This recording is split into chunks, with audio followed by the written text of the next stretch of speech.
YouTube Nation? I'm going to bring you another Car v Car video. It's been months since I've done another.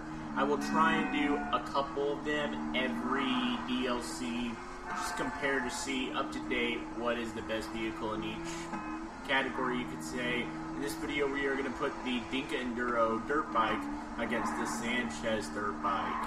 And, well, I was a little skeptical when I saw the price tag. I mean, price definitely is a difference there, but we're going to see through test. I have 5 tests. I'm just by myself. Car v Cars mostly now will be by myself. And we are going to see through test, 5 tests, overall, which is the better dirt bike to own. Now, I know this isn't in the test. I know there is a difference in price tag. As you can see here, see if I can bring it up, on the Southern San Andreas, you do have to unlock the heist update, the first heist. You have to go through it all to unlock the Enduro for $48,000. And the Sanchez is really, well, if I scroll down all the way down here, it is $8,000, or you can get the library version for $7,000. So it's definitely a different. It's definitely about a 40 grand difference in price tag. But let's see if it's worth the extra 40 grand. So on to the first test, customizations. As you can see, customizations aren't exactly a strong point when it comes to the Dinka Enduro. As to its own special customizations, there's really only 2 options, which is the raised exhaust and the dual titanium exhaust. So that gives 2 customizations for the Dinka Enduro. Now, as you can see with the Sanchez, there's even less amount of customization, as there are no special customizations to the Sanchez. So in this event, in the first event, as you would say, in customizations, I have to give it to the Enduro for having 2 customizations where the Sanchez had none. So let's move on to our next competition. Now, I know it ain't exactly off-roading, but you do need somewhat of a sense of handling. This is going to be under handling and off-roading. This is our next event. Now, I know technically this area isn't a little off-roadish. It still is a little terrain. Its terrain is still pretty, well, hard, you could say.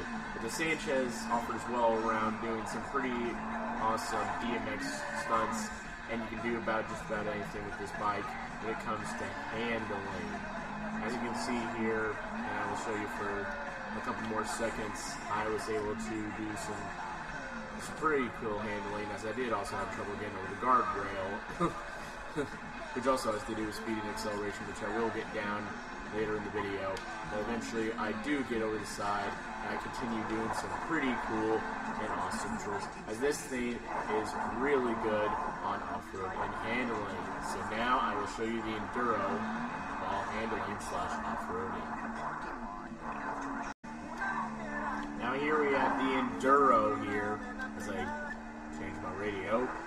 We have the Enduro here in the off-roading / handling test, and as well, it does really well to be off-roading, and even more, since it is a sports / dirt bike, it is somewhat of a sports bike, it also can keep the speed up really well on doing handling. Yet, even though this is with handling and off-roading is a bigger part in this because, well, that's what you're going to use for dirt bikes. They're dirt bikes. So, I feel, considering the speed does give an advantage, and the speed will get its own competition, its own thing there, I'm going to say I'm going to have to give it a tie, mainly because the off-roading capabilities are just about the same. Even though that it does have a lot of speed, it really is more the speed, since it is a dirt bike, since it is a sports bike, the speed really doesn't affect in this section. So I'm going to really have to give it a tie here. And hopefully that doesn't affect at the end. If somehow there is a tie at the end, I will try and come up with some type of tiebreaker. So now we will go to our next event, which is strength. Now I know this isn't really a professional way of doing it, but my way of doing strength is I'm going to ram both bikes completely, you know, they are not, well, they're not damaged whatsoever. Sorry, I'm having a rain fart there. They are not damaged whatsoever, and basically I ran myself at the wall, and I'm going to see how much it costs to fix them. Now, there's probably a lot of other ways. I have come up with better solutions. Usually this works better with vehicles that aren't, where you aren't really on the outside. On the outside, it kind of defies the purpose of the strength test, but I'm still going to do it anyway because I know I'm not going to die if I hit a wall. So anyway, let's see how much the Sanchez is going to be to fix it, and I'm going to try and not damage it on my way there. As you see, I did not. But as we can see here, the amount that I had to pay for the bike to get fixed is $340. So now we are going to move on to the Enduro and see how much it costs to fix it. Okay, now that we have the Enduro here as our next bike up, well, second bike up, we are going to go straight against the wall and see how much this will cost. And oh gosh, that was a very brutal attack there. Man, I'm surprised I don't get killed like going against this stuff. But yes, we have the Enduro here as it just went against the wall. The crash was a little more brutal than the Sanchez, but we'll just have to see how much it really does cost to get it fixed and see if it can beat the Sanchez. Sorry there. Throat was hurting there. As we are almost there. Hey, my bike just passed one of its brothers, the Dinka Oh my gosh, I'm gonna get so many hate comments. Dinka Ballista. Anyway, let's see how much it costs. And is the exact same. Wow. Going about the exact same speed. Well, probably not. And I just thought since it had more speed, it would have not as good strength. But as you can see, it is equally expensive, or just equally the same price. So yet is another tie. So far, right now, we are 3 events in with the Dinka Enduro leading by 1 point, and that's really all we got now. So on to our next test, the speed test. Okay, here we have the speed test. As we start with the Enduro, I'm going to be starting from the line and seeing how long it takes me to get to the other side of the runway. 3, 2, 1. Okay, as I start off, we go, and I will be doing acceleration a little bit differently. I don't really have a method for acceleration. And here we have speed. As I'm going down, this bike is technically a sports bike, but it is also a dirt bike, so it probably has an advantage here.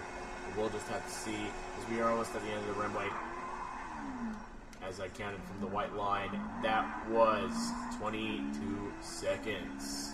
So my recorder kind of tells me how long it's been recording. I just kind of checked that. Anyway, so we have 22 seconds for the Enduro. Now it's time for the Sanchez to see if we can beat the time of the Enduro. Guys, we now have the Sanchez and are going to time how long it takes. Now, the Enduro had 22 seconds from this side to the other side of the runway. Now we are going to check the Sanchez. In 3, 2, 1, go. As we are starting off, going down as I can tell, this is slower, as it is not really a sports bike. More or less, it's just a dirt bike.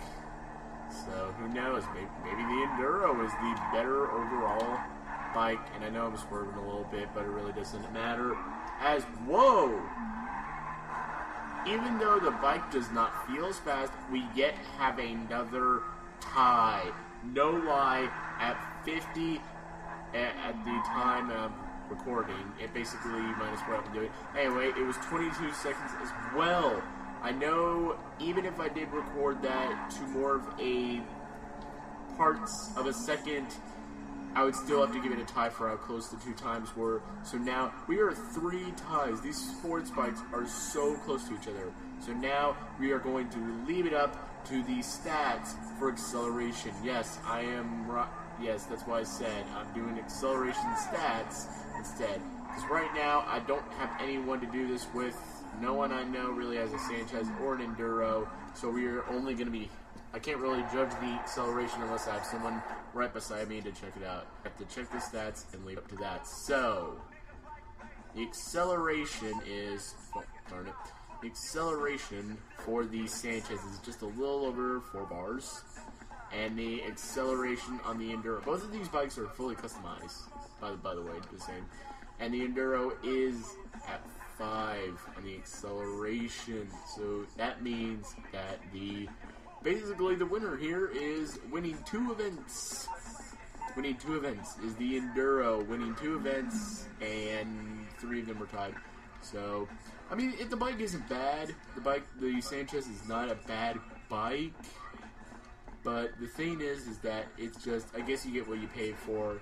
If you're going to pay an extra 40 grand, you're going to get better speed and, well, not better speed. You're going to get more customizations, not many, and also a better, well, acceleration apparently. And the speed, it does feel like faster than that, even though it did say the same times. So overall, you guys decide, is this bike worth getting an extra 40 grand over the Sanchez? But I'll leave it up to you. So the winner of this Car V car is the Dinka Enduro. I will be doing more Car V cars lately to show off some of the other Heist DLC vehicles going against some of our all-time favorites. So guys, I will see you. Bye. Peace.